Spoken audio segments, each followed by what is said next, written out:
যদি জীবনে সফল হতে চাও তাহলে টাকাকে সবসময় পকেটেই রাখো, মাথাতে নয়, কারণ টাকার চিন্তা মানুষকে সবসময় লক্ষ্যভ্রষ্ট করে। বাইরে থেকে ঘরে আলো বোঝা যায়, বাতি নয়। তেমনি দূর থেকে মানুষ চেনা যায়, তার চরিত্র নয়। আমাদের এক দোষ, যাকে ভালোবাসি তাকে পাই না, আর যে আমাদের ভালোবাসে তাকে আমরা চাই না। চিন্তা করো না, কেউ তোমাকে বিনা কারণে ঘৃণা করলে একদিন বিনা কারণেই তোমার ভাগ্যে ভালোবাসা জুটবে। ছোটবেলায় ব্যথা লাগলে মায়ের সে আস্তে আস্তে ফু দিয়ে বলা, এখন সব ঠিক হয়ে যাবে। পৃথিবীর কোন কোম্পানি আজ পর্যন্ত সেই মলম তৈরি করতে পারেনি। এই পৃথিবীতে সবচেয়ে শক্তিশালী তো সেই, যে রাতে কাঁদে কিন্তু সকাল হলে এমন আচরণ করে যেন কিছুই হয়নি। একটা নীল পাখি খুব ভালোবাসতো আর একটা নীল পাখিকে। তারা একসাথে ঘুরে বেড়াতো সীমাহীন ওই নীল আকাশে, গান গাইতো একে অপরকে ঘিরে। হঠাৎ একদিন একটা পাখির পায়ে খুব ব্যথা পেয়ে তার পা হারালো। তখন পাখিটি কাঁদতে কাঁদতে আর একটা পাখিকে বলল, তুমি আমাকে ছেড়ে চলে যাবে না তো?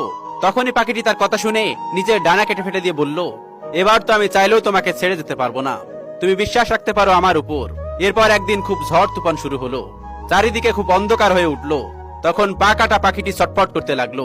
ডানা কাটা পাখিটি পা কাটা পাখিকে বলল, তুমি নিরাপদ স্থানে চলে যাও, আমার কথা চিন্তা করো না, ঝড় থামলেই তুমি ফিরে এসো, আমি এখানেই তোমার জন্য অপেক্ষা করব।